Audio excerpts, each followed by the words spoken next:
നമസ്കാരം, മോർണിംഗ് ന്യൂസിലേക്ക് സ്വാഗതം. 35 ദിനങ്ങൾ നവകേരള സദസ്സിന് ഇന്ന് സമാപനം. കേരളത്തിലെ കോവിഡ് കേസുകളുടെ വർധന, അതിർത്തിയിൽ നിയന്ത്രണം ശക്തമാക്കി കർണാടക. യൂറോപ്യൻ സൂപ്പർ ലീഗ് വിലക്ക് മാറ്റി യൂറോപ്യൻ നീതിന്യായ കോടതി. വാർത്തകൾ വിശദമായി.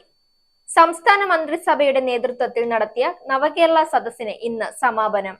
നവംബർ 18-ന് കാസർഗോഡ് മഞ്ചേശ്വരം മണ്ഡലത്തിൽ നിന്ന് ആരംഭിച്ച യാത്രയ്ക്ക് 35 ദിവസത്തിന് ശേഷമാണ് അവസാനമാകുന്നത്.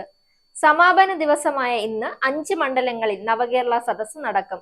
തിരുവനന്തപുരം, കോവളം, നേമം, കഴക്കൂട്ടം, വട്ടിയൂർക്കാവ് എന്നിവിടങ്ങളിലാണ് സദസ്സ് നടക്കുക.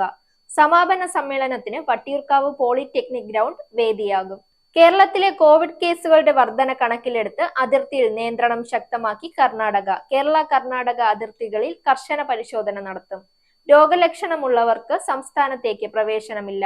24 മണിക്കൂറും പരിശോധനയ്ക്കായി ഉദ്യോഗസ്ഥരെ നിയോഗിച്ചു. ബസ് യാത്രക്കാർ ഉൾപ്പെടെയുള്ളവരെ പരിശോധിക്കും. ആശങ്കയൊഴിയും വരെ പരിശോധന ഉണ്ടാകുമെന്ന് കർണാടക ആരോഗ്യ വകുപ്പ് വ്യക്തമാക്കി. ഇനി കായിക വാർത്ത. നിയമപരിരക്ഷയുമായി യൂറോപ്പിലെ സമാന്തര ഫുട്ബോൾ ലീഗായ സൂപ്പർ ലീഗ്.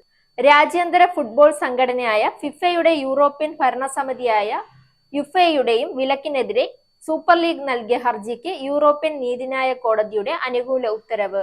മതിയായ കാരണങ്ങളില്ലാതെ ഒരു ടൂർണമെന്റും വിലക്കാൻ ആർക്കും അധികാരമില്ലെന്ന് കോടതി പറഞ്ഞു.